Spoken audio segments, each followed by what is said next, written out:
3 out of every 5 of these blue pills can kill the user in a single dose. This is fentanyl, the synthetic opioid that may look harmless, but a growing number of people, teens especially, are overdosing in alarming numbers.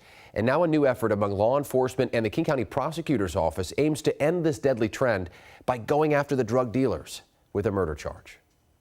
And I think we've had one, two, I know I'm up to like 3 or 4 friends just this past year. For Jesse and Kira Fisher, it's a painful statistic. How many of their friends have to die from a drug overdose before someone is saved like they were? So many overdoses. People don't realize how strong it is just because it's something tiny. You know what I mean? It is powerful, man. I was talking to some youngsters and I mentioned blues and every one of them knew what it was. Blues, the synthetic opioid containing fentanyl.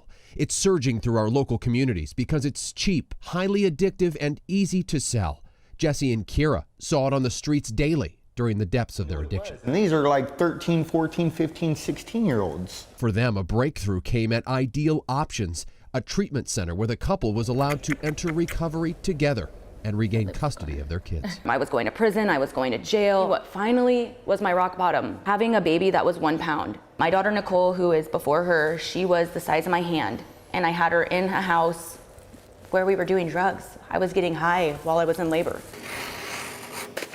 Here's suspected heroin. In the evidence lab at the King County Sheriff's Office, It's about 3,300 pills. blues are now almost always found in a drug seizure. Every ounce and every pill that's here on our table is potentially a life that we've saved. But a bust can only slow the surge so much. That's why the King County Sheriff's Office and county prosecutors are trying to create a larger disincentive by tracking down the fentanyl drug dealers and charging them with the highest crime of all, murder. Typically was focused on going out there and making seizures, but now we're using those detective resources, starting to look at when a life is lost, working backwards up the chain. And so detectives are now not just focused on the seizure side.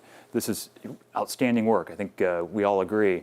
But when that fatal pill makes it out to the streets and it takes a life, well, now we're going to work backwards and we're going to create an even greater disincentive for those who want to sell. So far this year, prosecutors have charged 3 fentanyl dealers with controlled substance homicide. That's more than the previous 2 years combined. All cases are still in the trial phase. Those that think that they can just sell a pill for a few dollars and just absolve themselves of any risk, well, that's not the case, because our detectives are going to find you. For Jesse and Kira, it's whatever it takes to prevent anyone from following their same path. If somebody would have told me I would be doing anything like this a year ago, I would have told you guys, oh, you're crazy. I look at my kids and I'm just super proud today. Like, I have my babies back home.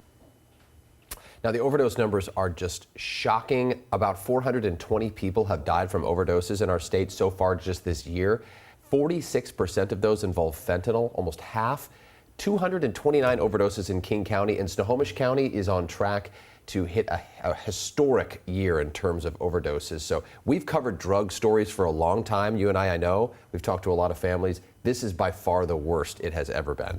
I mean, how does law enforcement get a handle on this when you're talking about these kinds of numbers, though? Right. I mean, like we said. How do you track down those drug dealers to be able to charge them with Well, they murder? go through journals, they go through text messages, they just try to work backwards from, whoever the victim is. They can sort of, work backwards to find out who sold them the drugs and then go after them with a murder charge.